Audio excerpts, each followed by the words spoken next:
Hello and welcome back to my allotment on this gorgeous sunny day. It is such a nice day to be outside, to enjoy the sunshine and the bird song and the fresh air.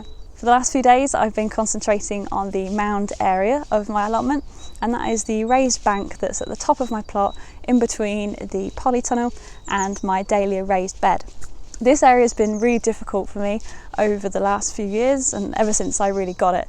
It has such a problem with bindweed, and that's a really tenacious weed that strangles any other plant that gets in its way. So what did I do? Well, I covered it with a weed suppressant membrane 2 years ago and then stacked up a thick layer, I'm talking 6 inches of wood chip, to smother it, to block out all the light, to try and stop it from growing and kill it off.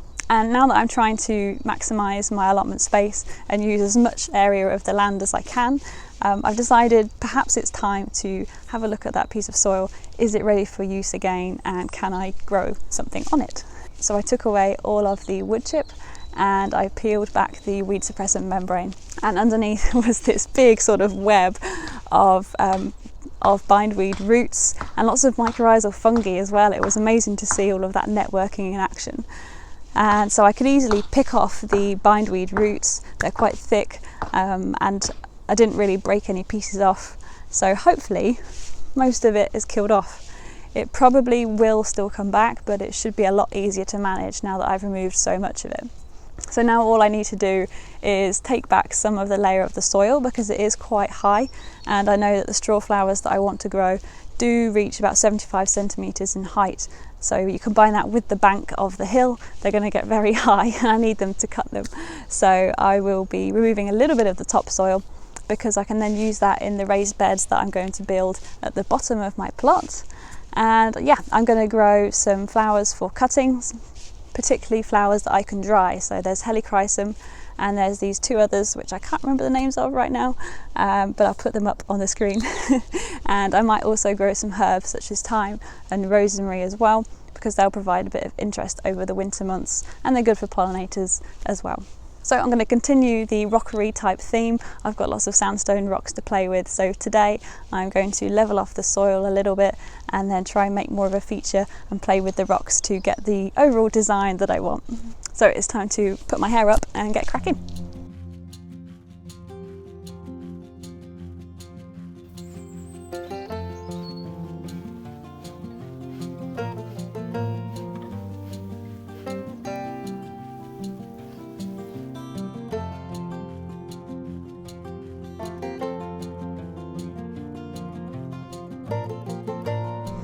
Well, I'm not sure how well you can see because it is so sunny today, but this soil is a lovely dark crumbly colour, so it's been well looked after over the years.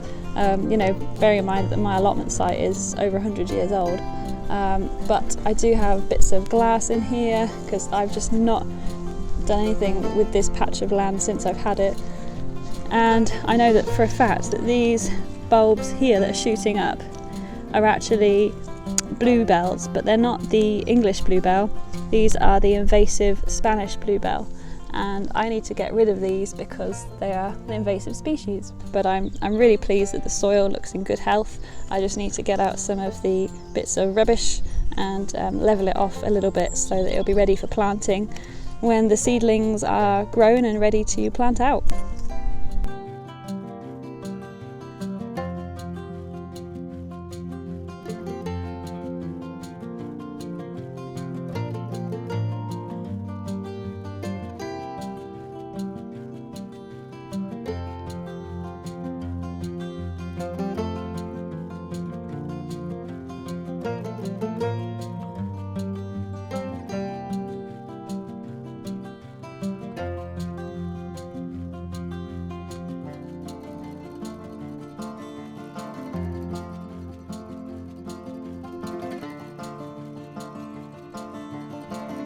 Whew. Well, I think that'll do for now. It's time for a tea break.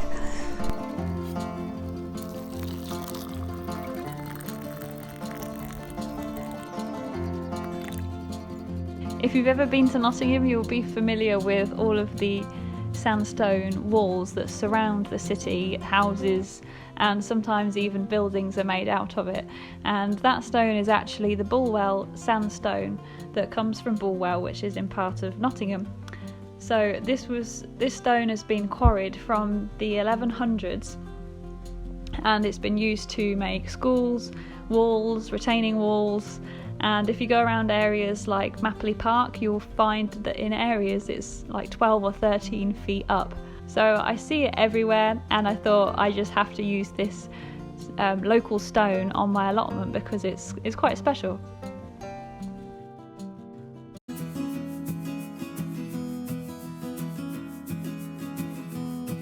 When I think about it, I've always sort of had a bit of a fascination with rocks, and I used to collect rocks, and especially nice, gemstones, and picking up pebbles from a beach was always the sort of thing I'd do. But I remember my parents telling me that even when I was a child, I'd be pushed around in the pushchair, buggy, stroller, whatever you call it, and I'd shout, "Stop, stop, stop, stop!"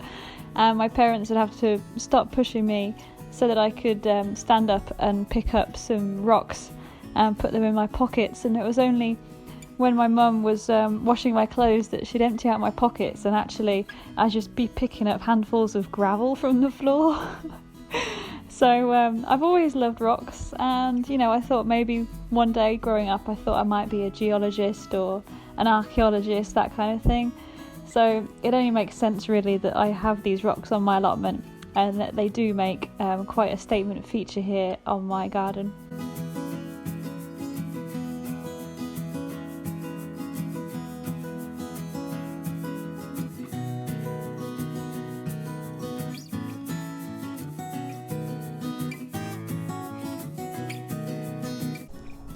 Well, there we go, I finished my extra little bed.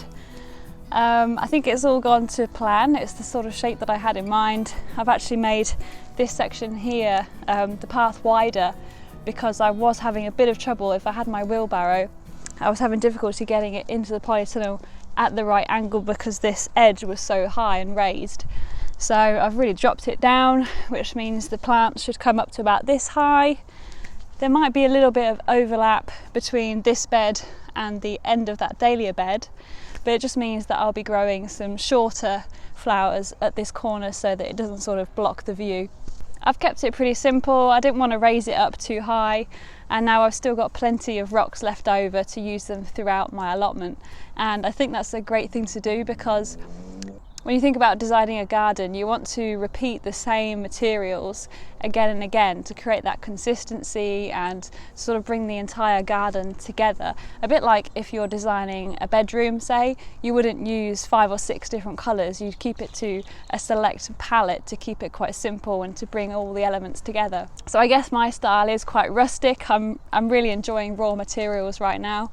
Especially this Bulwell stone. I've got some logs that I want to use, and also the galvanised steel, which I think has a real sort of contrast to the natural rough surface with that smooth grey, so it really works in the contrast. But yeah, it's all done and ready. I just need to grow the plants now.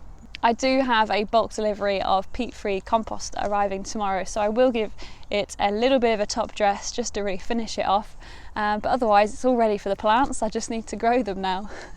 So thank you very much for joining me today. I know it's been a little bit different, but I hope you enjoyed it and it took your mind away from other things that are going on in the world. So yeah, thank you very much, and I'll see you soon.